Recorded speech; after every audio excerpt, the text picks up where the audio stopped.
Dizem que, naquelas noites em que o vento não soprava, o próprio tempo se recusava a entrar na casa grande.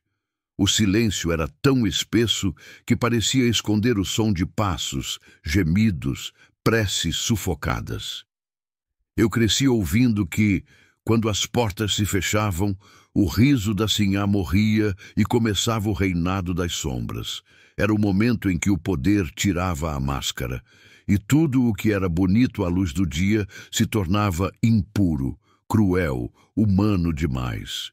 Quem passava pela estrada à noite jurava ouvir o bater das correntes, o eco das orações e o choro de alguém pedindo para não ser esquecido. Era como se a escravidão ainda respirasse ali, mesmo depois que os papéis disseram o contrário. Aquela casa guardava segredos que nem o tempo ousava tocar. O cheiro de cera misturado ao sangue antigo ainda se levantava do chão quando a chuva caía forte. Dizem que uma mulher desapareceu numa dessas noites. Ninguém falou seu nome, ninguém acendeu vela. O coronel mandou silenciar o assunto e o silêncio se tornou lei. Desde então, quem se aproxima jura sentir um arrepio, como se o passado ainda rondasse, esperando ser ouvido. É por isso que voltei, porque as vozes dos esquecidos não descansam enquanto não encontram quem as escute. E naquela terra, cada pedra parece querer falar. O que acontecia quando as portas da Casa Grande se fechavam não era apenas pecado ou castigo. Era o retrato escondido de um país inteiro. Um país que aprendeu a varrer a vergonha para debaixo do tapete, a chamar de ordem o que sempre foi medo. As correntes mudaram de forma, mas continuam presas à memória. E é por isso que hoje, neste vídeo, você vai ouvir o que o tempo tentou calar. Porque toda herança carrega um preço, e esta, talvez, seja a mais pesada de todas. Lembrar. Aqui, as correntes da história ainda ecoam, não apenas como lembrança distante, mas como o som insistente de tudo o que foi calado por gerações.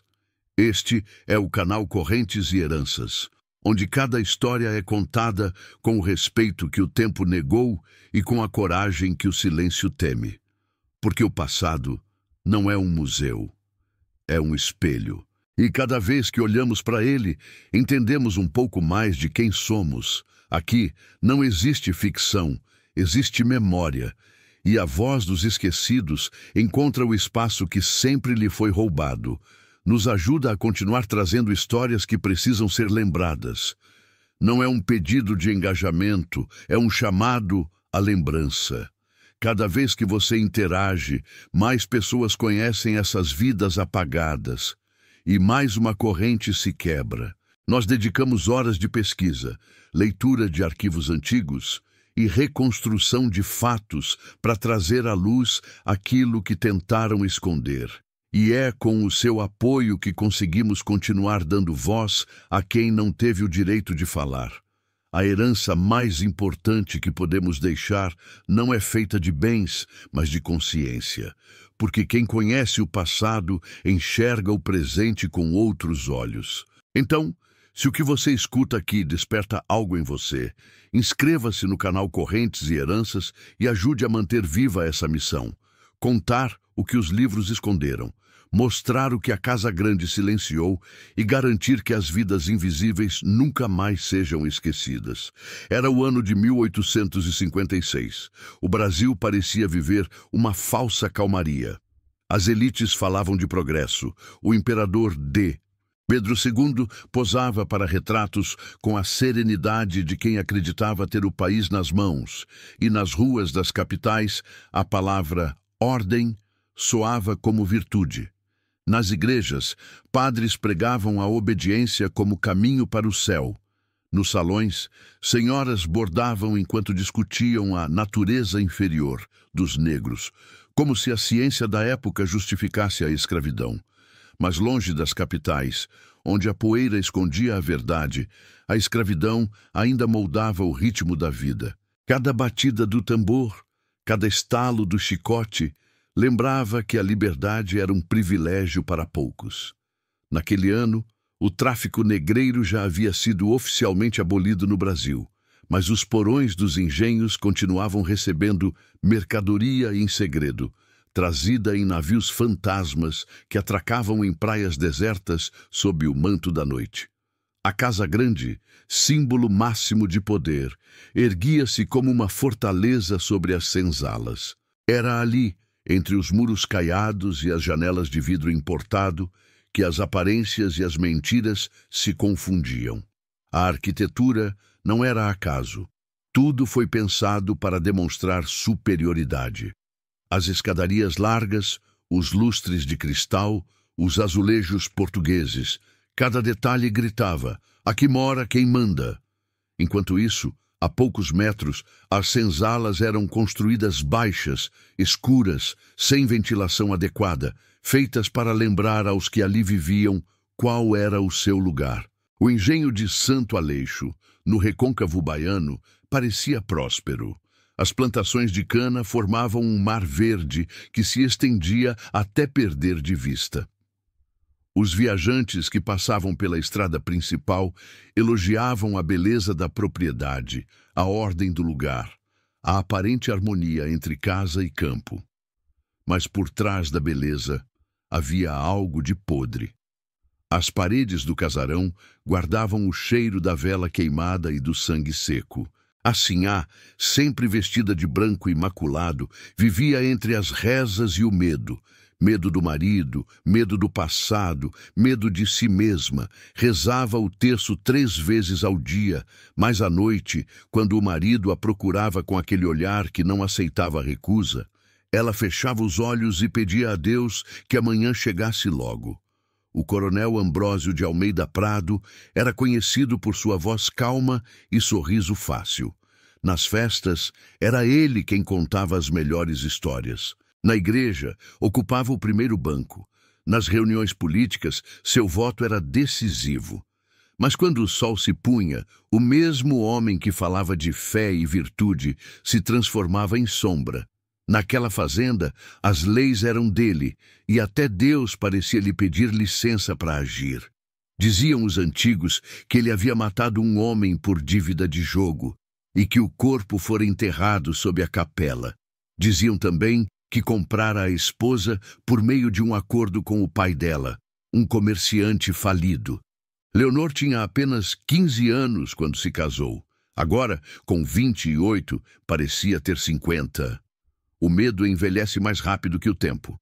A senzala ficava a poucos metros do casarão, mas parecia outro mundo. Enquanto na varanda se discutia política e economia, no chão batido da senzala se discutia sobrevivência. As paredes eram de taipa, o teto de palha. Nos dias de chuva, a água invadia tudo, e o barro se misturava às trouxas de roupa, aos poucos pertences, às esperanças. Era ali que os verdadeiros alicerces da Casa Grande existiam. Mãos que colhiam, corpos que sustentavam, vozes que eram abafadas, homens que acordavam antes do sol e dormiam depois da lua. Mulheres que amamentavam os filhos da sinhá antes dos próprios. Crianças que aprendiam a carregar peso antes de aprender a brincar. E foi entre essas vozes que nasceu uma história. Uma mulher, de olhar firme e passos silenciosos, começou a guardar o que via e ouvia. Chamava-se Felícia. Ninguém sabia exatamente de onde veio, apenas que havia sido comprada numa feira distante, em Salvador, junto com outras 17 pessoas. O coronel a escolheu porque ela parecia dócil. Os olhos baixos, a postura curvada, as mãos calejadas de quem já conhecia o trabalho pesado. Mas Felícia era diferente. Enquanto as outras mulheres se curvavam em silêncio, ela observava. Via os filhos da sinhá brincarem no jardim e pensava nos seus, vendidos ainda bebês. Via os senhores rirem na varanda e pensava nas noites em que as lágrimas caíam sobre o travesseiro de palha. Via as correntes sendo ajustadas nos tornozelos dos fujões recapturados e sentia o peso das suas próprias, invisíveis, mas tão reais quanto as de ferro.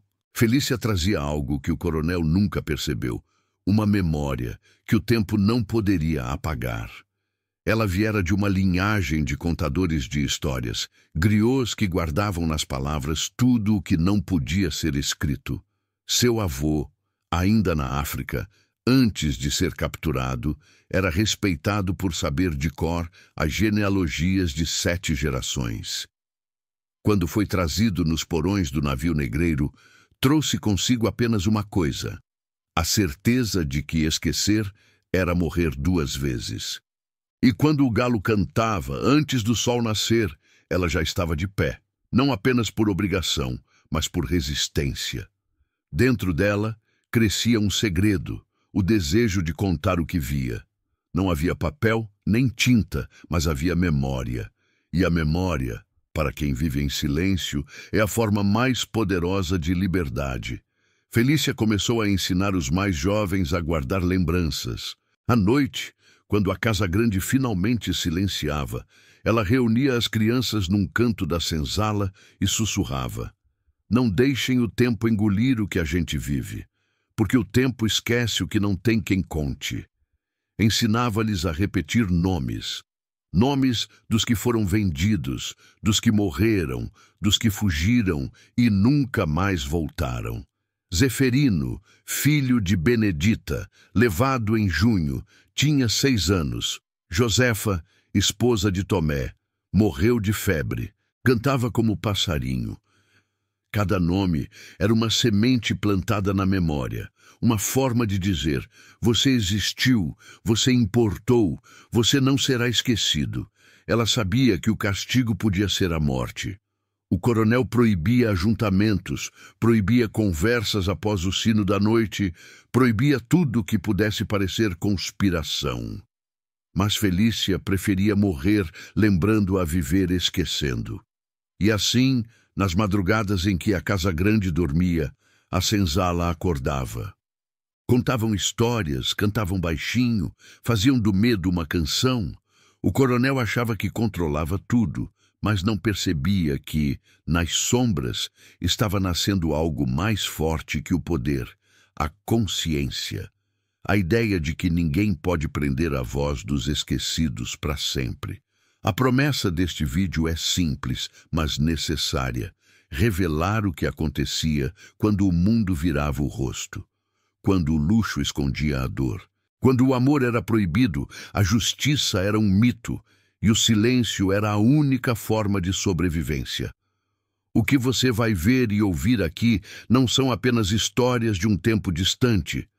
São ecos de um país que ainda carrega, nas suas estruturas, as marcas da herança da escravidão.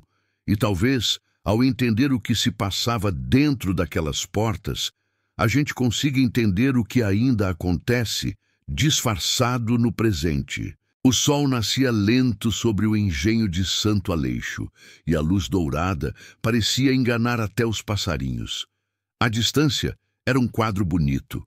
O vapor da manhã subindo do canavial, o brilho da fazenda refletindo na lagoa, os sinos da capela chamando para a reza.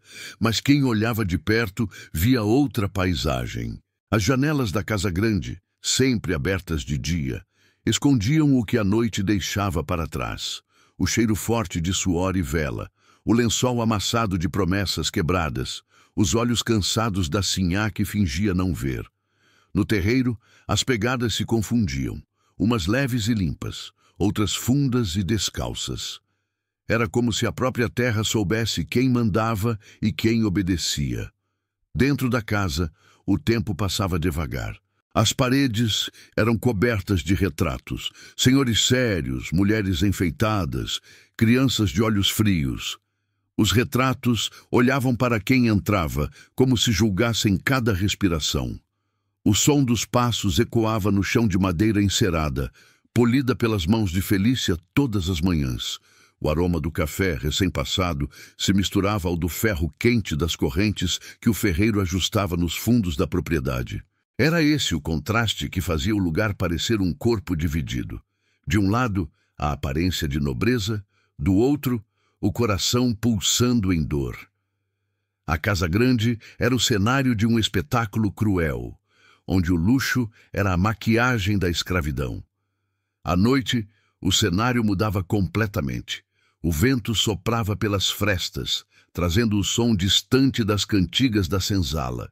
Eram vozes que subiam suaves, carregadas de fé e desespero. A cada estrofe, um pedaço da dor virava melodia. Cantos em Iorubá, em Quimbundo, línguas que o coronel não entendia, mas temia, porque sabia que traziam consigo um poder ancestral que ele jamais poderia controlar. Ó minha mãe de longe, vem me buscar. Ó minha terra perdida, me leva de volta. Do quarto principal, o coronel ouvia e fingia não escutar. Mandava fechar as janelas, mas o som passava mesmo assim. A sinhá Leonor, deitada ao lado, rezava baixinho, não por piedade, mas por medo. Temia o que chamavam de presenças, os sussurros que vinham do porão e faziam as velas se apagarem sozinhas. Diziam que eram os que morreram ali, cobrando lembrança. O coronel dizia que era vento, mas os antigos sabiam. Era o som das correntes se movendo, procurando justiça. E é nesse cenário, entre o esplendor e o horror, que as vidas invisíveis respiravam.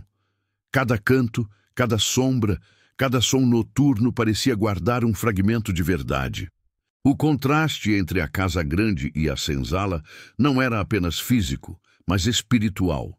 Ali, o sofrimento e a fé conviviam lado a lado, costurando o tecido de uma nação. Era como se, a cada dia, o Brasil fosse sendo construído com tijolos de silêncio e argamassa de esquecimento. E é por isso que essa história precisa ser contada, para que o eco dessas vozes não continue preso nas paredes, mas encontre caminho até os ouvidos de quem, talvez, nunca tenha escutado o que realmente aconteceu quando aquelas portas se fechavam. Foi numa noite de domingo, daquelas em que o ar parece pesado demais para respirar, que o silêncio da Casa Grande se quebrou. Assim, a Leonor, esposa do coronel Ambrósio, pediu que Felícia lhe ajudasse a preparar um banho de ervas, um costume que dizia afastar maus espíritos e acalmar os nervos. Leonor vivia atormentada por pesadelos. Sonhava com crianças chorando, com correntes se arrastando pelo corredor, com mãos ensanguentadas batendo na porta do quarto. O médico da cidade dizia que era histeria feminina e receitava láudano. Mas Felícia sabia que não eram os nervos da sinhá que estavam doentes. Era a consciência. A criada obedeceu, calada, como sempre fazia.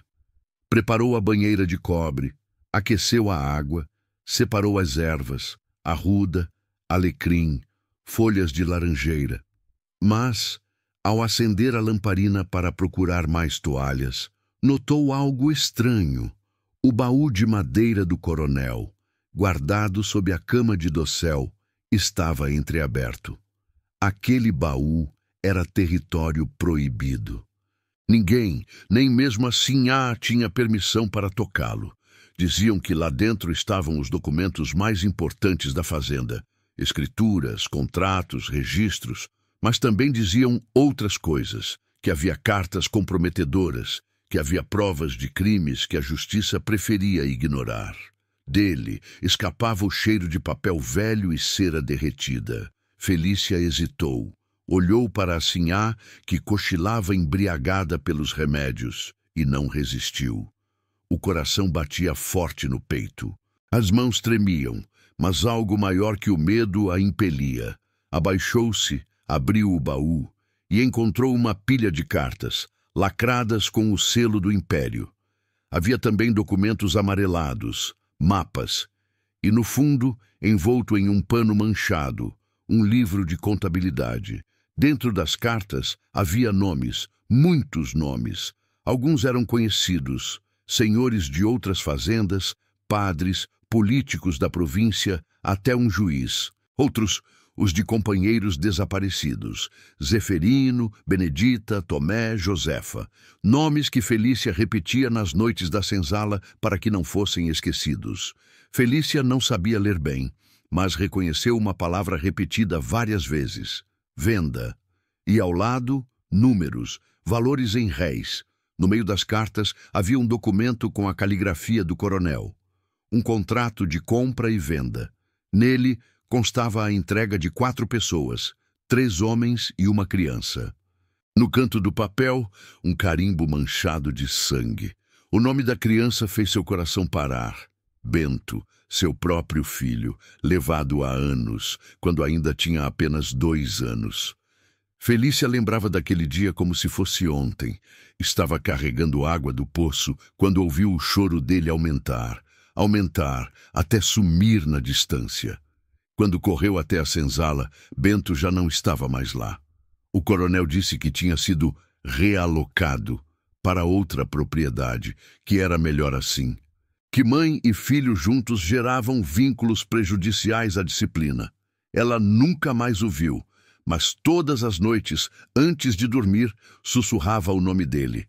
E agora, ali, nas mãos trêmulas, estava a prova. O coronel, que dizia ter comprado a criança de um traficante. Na verdade, havia vendido Bento. Vendido o próprio filho que nascera dentro da sua propriedade. E guardava aquele papel como um troféu. O sangue que o manchava era o dela, do parto em que quase morrera, sozinha, no chão da senzala, enquanto a Casa Grande celebrava o aniversário do coronel. Pause por um segundo. Pense no que Felícia sentiu naquele momento. Imagine segurar nas mãos a prova de que seu filho foi vendido como gado, que o homem que você servia todos os dias, que você chamava de Senhor, lucrou com a dor mais profunda que uma mãe pode sentir. Se gosta dessa história, deixe nos comentários. Eu gosto. Essas 2 palavras são um ato de resistência. São uma forma de dizer que você não vai deixar essas vidas serem esquecidas. E se você conhece alguém que precisa ouvir essa história, compartilhe agora. Porque a educação sobre o passado é o único caminho para não repetirmos os mesmos erros. O canal Correntes e Heranças depende de você para continuar trazendo essas histórias à tona. Cada visualização, cada like, cada comentário nos ajuda a alcançar mais pessoas. Então, se você ainda não é inscrito, esse é o momento. Ative o sininho e venha fazer parte dessa corrente de memória e consciência. Felícia ficou paralisada. As paredes pareciam se fechar, o ar rarear, o chão se mover. Tudo girava, mas ela não chorou. Porque quando a dor é grande demais, o corpo aprende a calar, ou a agir. Naquela noite, ela compreendeu que o destino dela e do coronel estavam costurados pela mesma corrente, a da herança que o poder impõe e o silêncio aceita. Mas também compreendeu outra coisa, que ela tinha uma escolha. Podia devolver o documento ao baú, fingir que não viu nada e continuar vivendo na ilusão da sobrevivência. Ou podia fazer o que seu avô lhe ensinou, testemunhar, guardar a verdade. E quando chegasse o momento certo, revelá-la. Com as mãos tremendo, escondeu o documento sob a roupa e fugiu pela porta dos fundos. Do lado de fora, a lua cortava o céu como uma navalha. Cada passo era um risco, cada sombra, um perigo. Mas o medo não era maior que o que ela carregava no peito. Felícia sabia, se a verdade não viesse à tona, o silêncio continuaria governando. E mais crianças seriam arrancadas dos braços das mães. Mais vidas seriam apagadas. Mais correntes seriam forjadas. Ela correu até a senzala, acordou os mais velhos, mostrou o documento. Houve medo, claro. Alguns disseram que ela estava louca, que isso só traria desgraça. Mas outros, os que também tinham filhos vendidos, os que carregavam cicatrizes de chicote nas costas, os que viviam com a alma partida, olharam para ela com algo que não sentiam há anos: esperança. Um deles, um homem chamado Venâncio, disse: se a gente não fizer nada, a gente morre calado. Mas se a gente tenta, pelo menos morre de pé. O galo cantou antes da hora, como se anunciasse o que estava por vir. E quando o coronel acordou e percebeu o baú violado, mandou reunir todos no terreiro. O sol ainda nem havia nascido, e já se ouvia o som das correntes arrastando pelo chão.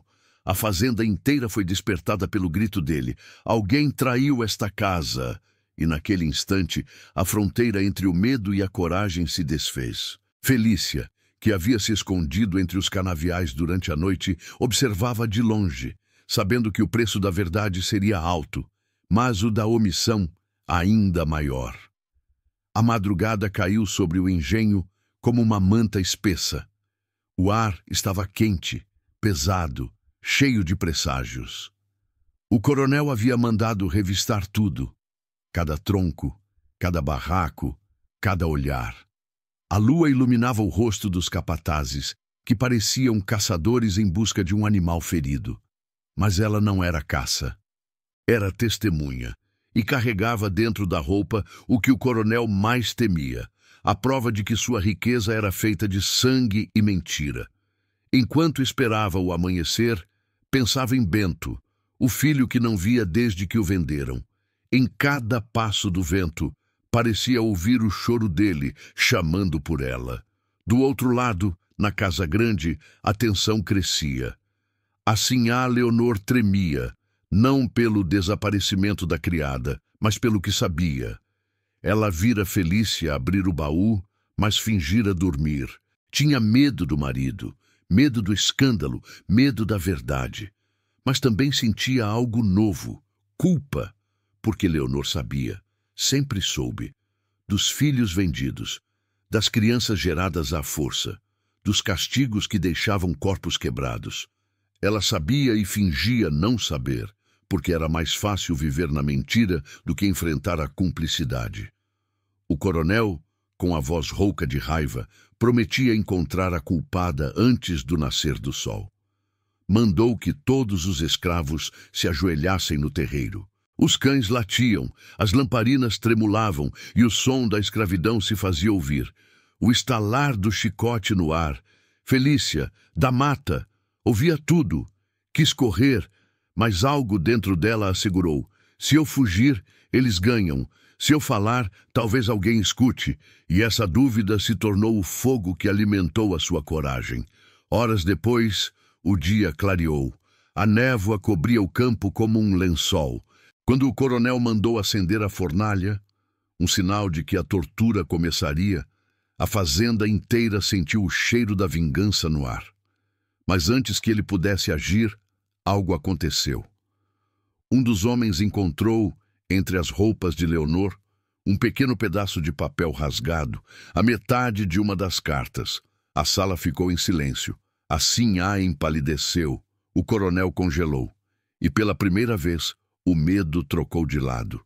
Naquele instante, Felícia compreendeu. O poder também tem pavor de ser descoberto. A casa grande tremia por dentro, e o silêncio que antes protegia os senhores começava a gritar. O sol já estava alto quando o coronel mandou chamar todos ao terreiro novamente. A fazenda inteira reunida, homens, mulheres, crianças, sob o olhar de um homem que acreditava ser dono até do tempo. No centro, a sinhá Leonor tremia com o pedaço de carta na mão. As veias do pescoço do coronel saltavam, e a raiva o deixava quase inumano. Alguém traiu esta casa, repetia, e eu vou encontrar quem foi. O vento, impiedoso, levantava o pó do chão, e o cheiro do açúcar queimado se misturava ao medo. A cada passo dele, o estalo do chicote cortava o ar como um trovão. O silêncio era tão denso que até os pássaros pareciam ter parado de cantar. Foi então que uma voz surgiu atrás dos canaviais. Era firme, mas serena. Felícia caminhava devagar, com os olhos fixos no coronel e o documento nas mãos. "Fui eu", disse, e sua voz ecoou como o romper de uma corrente. O murmúrio se espalhou, as mulheres se benzeram e até os capatazes hesitaram. Ninguém jamais tinha enfrentado o coronel daquela maneira. Ele avançou, furioso, e arrancou o papel das mãos dela. Mas antes que pudesse destruí-lo, Leonor se adiantou. "Deixe-a", disse a sinhá com um fio de coragem que nunca tivera antes. "Ela só está dizendo o que todos já sabiam e fingiam não ver. O coronel parou, encarou a esposa e, pela primeira vez, pareceu pequeno. O poder se desfez em segundos. A multidão observava, sem respirar. Felícia ergueu a cabeça e olhou para o céu. A casa grande, antes imponente, parecia menor, quase frágil. O sol refletia nas janelas como se o fogo estivesse prestes a começar. E, de fato, começou. Ninguém sabe quem acendeu a primeira chama. Alguns dizem que foi um dos homens da senzala, cansado de esperar por justiça. Outros juram que foi a própria Leonor, que entrou na casa, trancou as portas por dentro e ateou fogo nos cortinados de veludo. Há quem diga que foi o vento, carregando uma brasa da fornalha até a varanda de madeira seca. Mas a verdade é que, naquela tarde de domingo, o casarão foi tomado pelo incêndio antes do sino da igreja bater. As chamas subiram rápidas, famintas, devorando retratos, móveis importados, papéis que guardavam segredos de gerações. O coronel tentou salvar os documentos. Entrou correndo pela porta principal. Mas o fogo já havia tomado as escadas. Felícia, de pé no terreiro, observava em silêncio. As chamas iluminavam seu rosto, e o som das correntes queimando se misturava ao canto dos que, pela primeira vez, sentiam o peso da liberdade. Não era uma liberdade legal, nem oficial. Era a liberdade que nasce quando o medo finalmente perde a voz. As pessoas corriam, tentavam apagar o fogo com baldes de água, mas era inútil. A casa grande parecia querer queimar, como se ela mesma estivesse cansada de guardar tantos segredos. O teto desabou com um estrondo que ecoou por quilômetros. As janelas explodiram e os cacos de vidro brilharam no chão como lágrimas de cristal. Leonor saiu pela porta dos fundos, coberta de fuligem, o vestido branco agora negro. Olhou para Felícia, e pela primeira vez as duas mulheres se viram de verdade, não como senhora e escrava, mas como duas almas que habitavam o mesmo inferno, cada uma do seu lado. O coronel Ambrósio nunca mais foi visto. Dizem que morreu no incêndio, tentando salvar o baú. Outros juram que ele conseguiu fugir, mas que enlouqueceu e passou o resto da vida vagando pelas estradas, falando sozinho sobre correntes e fantasmas. A verdade é que, naquela noite, o poder dele acabou, e com ele uma era.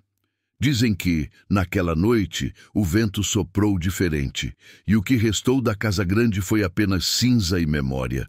Quando o fogo se apagou, o engenho virou silêncio. As cinzas da casa grande cobriam o chão como um véu, e o cheiro de fumaça misturado à terra molhada parecia anunciar o fim de uma era. Felícia permaneceu ali, imóvel, observando o que restara, não apenas do casarão, mas de tudo o que ele representava. Pela primeira vez, não havia ordens, nem gritos, nem som de correntes. Apenas o vento, soprando leve, como se respirasse alívio.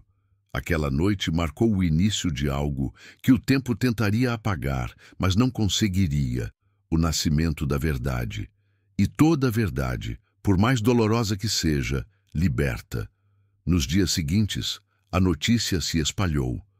Outras fazendas ouviram falar do incêndio, e o medo começou a se instalar entre os senhores. Começaram a trancar os baús com mais cuidado, a vigiar as senzalas com mais rigor.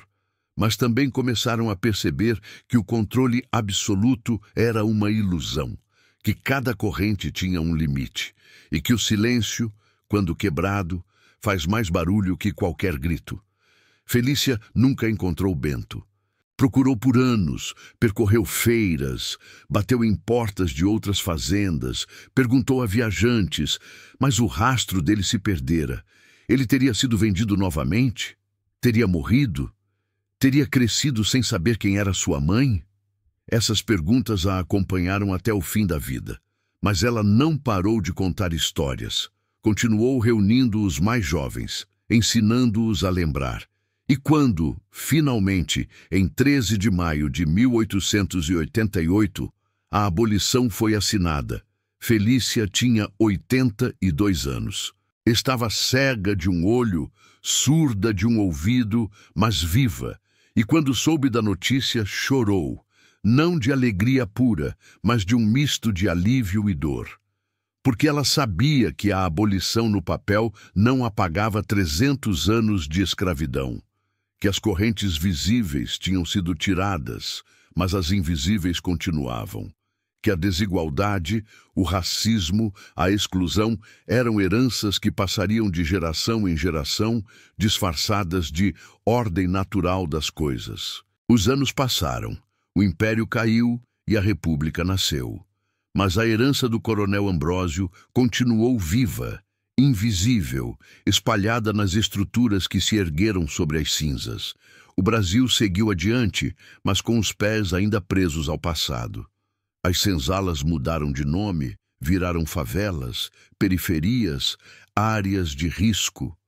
Os senhores trocaram as correntes por contratos precários, salários indignos, promessas vazias. E a desigualdade continuou sendo o alicerce de um país que nunca se reconciliou com sua própria história.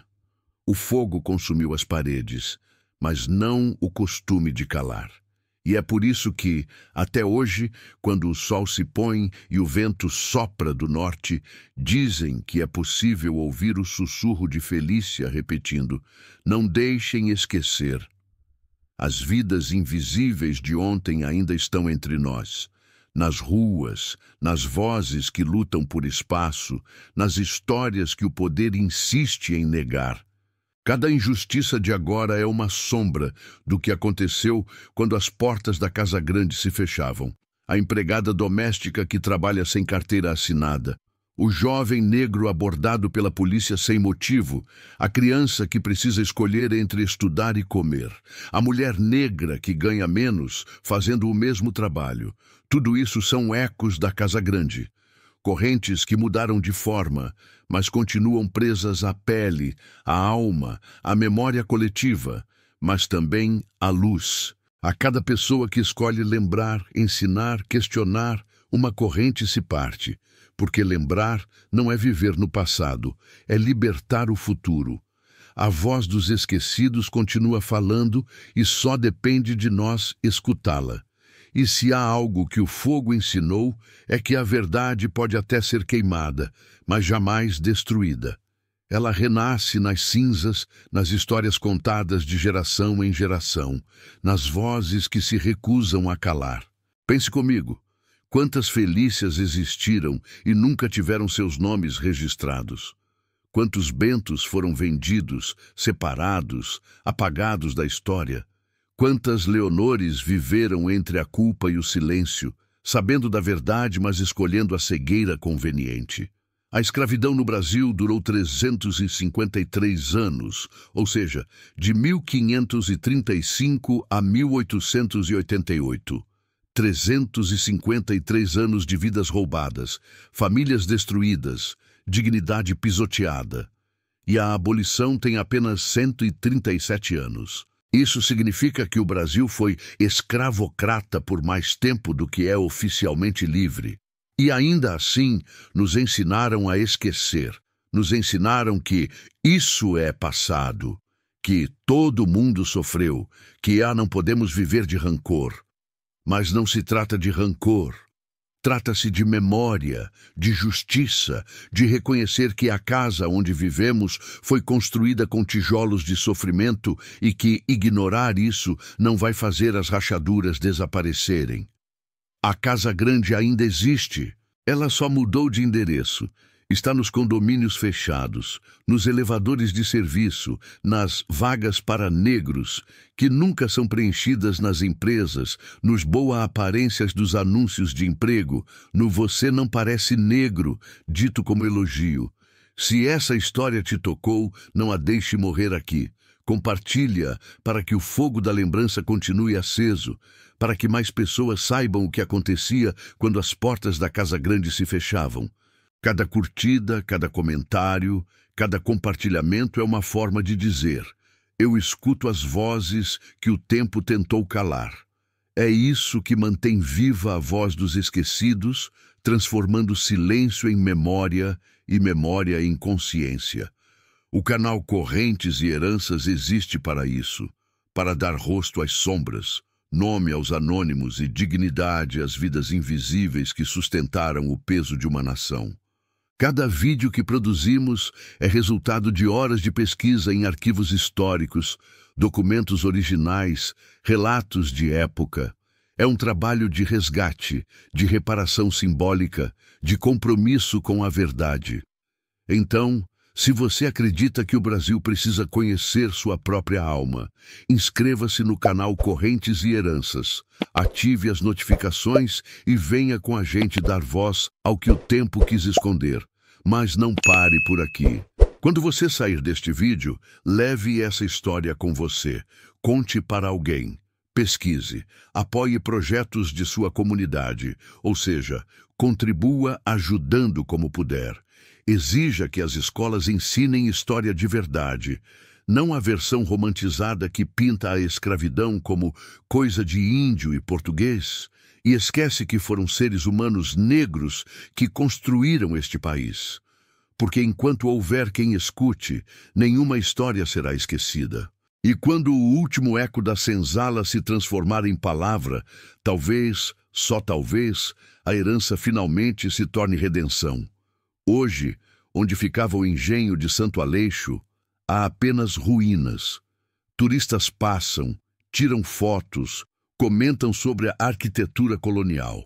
Guias turísticos falam da época áurea, do açúcar, da importância econômica da região. Mas poucos mencionam as senzalas, poucos falam dos nomes, poucos acendem velas. Mas se você passar por lá numa noite sem vento, dizem que ainda é possível ouvir o bater das correntes, o eco das orações e uma voz de mulher, firme e serena, sussurrando: não deixem esquecer, porque as correntes da história ainda ecoam. E enquanto houver quem as escute, elas continuarão cobrando justiça, memória e reparação. Este foi mais um vídeo do Correntes e Heranças, onde o passado encontra voz e o silêncio finalmente se quebra. Não esqueça, curta, comente, eu escuto e compartilhe.